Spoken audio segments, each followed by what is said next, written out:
The golden rule taught in every spiritual tradition. If you look up and do a study of world religions, one way or another, this statement pops up in one form or another. Every spiritual tradition. Why? Because it's based upon truth. Because a real spiritual teacher will tell you that the only grave you dig is for you. So, if that is the case, that which I want to receive, I want to make sure I get back. But this is what trips people up.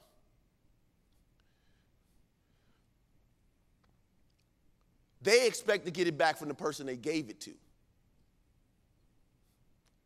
But the universe is not limited to your perspective. You might be nice to somebody and they might not have an appreciation. You might have cast your pearls before swine. But don't think that because you did something good, nice, or out of love, if your intent is right, you have to reap that.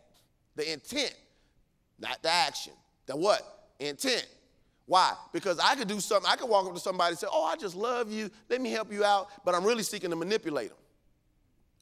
Universal law is going to read the intent, not the action, the vibration.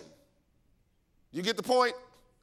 See, what ends up happening is sometimes we think we can fool the universe. No, we can't. No, we can't. That's why the Apostle Paul says God is not mocked.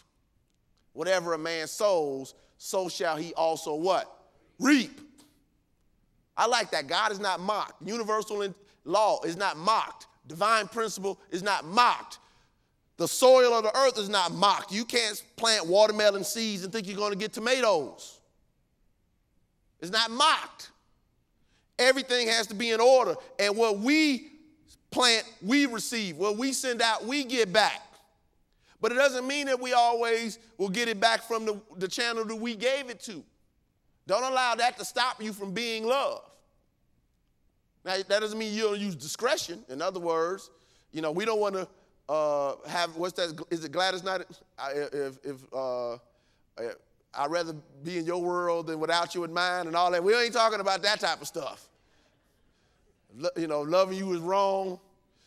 I don't want to be right and all that type of stuff. We aren't talking about that. We're talking about from the standpoint of if your intent is right, then you should be open and receptive to the good that comes to you. But also, you have to, like Jesus says, let your speech be yes, yes, or no, no.